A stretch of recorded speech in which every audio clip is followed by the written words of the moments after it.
Snow fell like quiet confessions over the city, softening sharp corners and hiding the hunger that lived beneath the streetlights. On the coldest evening of December, when shop windows glowed with promises meant for people who could afford them, a thin girl in a frayed red sweater stood outside a glass tower and gathered the courage to ask a question no one expected to hear. Her name was Myra, and she had learned early that hope could be dangerous, but she asked anyway because Christmas was coming and she was tired of pretending she didn't care. Myra was 12 and small for her age, with hands that were always cold and eyes that carried the weight of too many winters. Her mother worked nights cleaning offices, her father had left years ago, and the apartment they shared above a shuttered bakery smelled of damp walls and boiled lentils. Christmas, for Myra, was usually a day of quiet. No tree, no gifts, just her mother's tired smile and a radio playing songs about miracles that never came. This year felt heavier than the rest.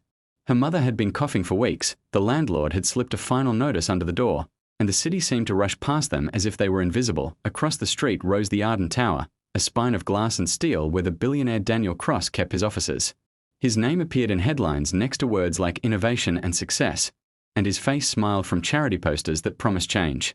Myra had seen him once on a screen in a shop window, speaking about the spirit of giving. The words stuck with her. She didn't want money. She didn't even want gifts. She wanted a memory that didn't ache. She wanted her mother to smile without forcing it. So she stood there, heart pounding, waiting for a miracle that looked like a man in a dark coat stepping out into the snow. Daniel Cross had built his life on speed. Meetings stacked on meetings, decisions made in minutes that changed markets for years. He was used to people asking him for things. They asked with rehearsed gratitude or hidden demands, and he had learned to keep his guard high. That night, he was late, thinking about quarterly numbers and a holiday gala he planned to attend for appearance's sake. His driver held the door open as he stepped into the cold, and that was when he heard a small voice say his name. He stopped, surprised by the sound of it, unsure if he had imagined it. Myra stood a few feet away, clutching a paper bag that held nothing but a half loaf of bread. Her shoes were too thin for the weather. She looked up at him, cheeks red, breath fogging the air. "Sir," she said, and then the words tumbled out before fear could pull them back. "Would you spend Christmas with me?" The driver stiffened. Security shifted. Daniel felt the familiar tightening in his chest, the reflex to say no, to move on. He opened his mouth to dismiss her gently, to point her toward a shelter or a charity hotline. But something in her eyes stopped him. They were not begging eyes. They were asking eyes, steady and brave, and full of a hope that was almost painful to witness. "Why?" he asked, surprised at how quiet his voice sounded. "Would you ask me that?" Myra swallowed. "Because everyone says Christmas is about not being alone," she said. "And because you said on TV that sharing time matters more than things. And because my mom is sick, and I want her to remember something good." The snow seemed to hush the street. Daniel thought of his own childhood Christmases, the long table, the arguments that filled the house louder than carols, the loneliness that had followed him even into rooms full of people. He looked at the girl's hands, red and cracked, and felt a discomfort he couldn't buy his way out of. "Where is your mother?" he asked. "At work," Myra said. "She cleans offices like yours.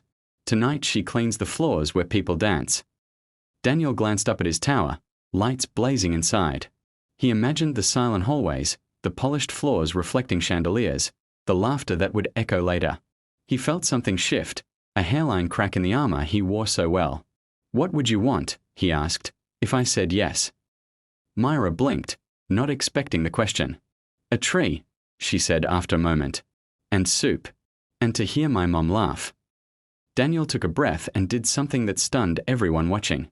He dismissed his driver, asked security to give them space, and knelt in the snow so he was eye level with the girl. "If I say yes," he said, "you have to trust me." She nodded, a single decisive movement. "I do," she said. The next hours unfolded like a story the city would talk about for years. Daniel called his assistant and cancelled the gala. He asked for a car, not his own, and drove with Myra through streets she had only seen from bus windows. They stopped at a small market where he let her choose oranges and cinnamon and a bundle of pine branches that smelled like a forest. At a modest shop, he bought a simple tree and laughed when it barely fit in the trunk. Myra laughed too, a sound so bright it startled them both. When they reached Myra's building, Daniel carried the tree up the narrow stairs himself, brushing past peeling paint and flickering lights. Inside the apartment, he saw the truth of her life laid bare. A single table, 2 chairs, a mattress on the floor. He set the tree in a corner and plugged in a string of lights he had bought on a whim. The room glowed, small and brave against the darkness. Myra's mother, Elena, returned home near midnight, exhausted and coughing, her coat dusted with snow. She froze in the doorway when she saw the light, the tree, the stranger standing awkwardly by the sink stirring soup. Fear flashed across her face, followed by confusion, then tears when Myra ran to her and explained, words tumbling over each other with joy. Daniel introduced himself simply as Daniel. He apologized for the intrusion and offered to leave, but Elena shook her head, overwhelmed. "Stay," she said, voice breaking. "Please." They ate soup together, humble and hot, and talked about nothing and everything. Daniel listened more than he spoke. He learned about Elena's village by the river, about Myra's love for drawing, about the way Hope had learned to hide in small places. He saw the cough steal Elena's breath and made a note he would not forget. Christmas morning came with pale light and a quiet that felt like peace. Daniel returned early, carrying a bag of groceries and a small box wrapped in brown paper. He did not bring expensive gifts. He brought time. He helped Myra decorate the tree with paper stars she cut herself. He brewed coffee for Elena and sat with her while Myra slept curled under a borrowed blanket, the lights blinking softly. The challenges did not vanish with the snow. Elena's health was fragile, the rent still due, the future uncertain. Daniel did not promise miracles. Instead, he made choices. He arranged medical care without fanfare, connected Elena to a steady job with humane hours, and ensured the landlord's notice became a memory. He funded a scholarship in Myra's name at her school, not as a headline but as a commitment. When reporters called, he declined interviews. He asked for privacy, and for the city to remember why giving mattered. On Christmas afternoon, they walked to a small park. Children laughed, parents watched, bells rang somewhere far away. Myra held Daniel's hand without thinking. "Thank you," she said, simple and complete. "For what?" he asked. "For being here," she said. "For not being alone." Daniel looked around at the ordinary miracle of it all and felt something settle inside him. He had built towers and empires, but it was this shared moment, that felt like success.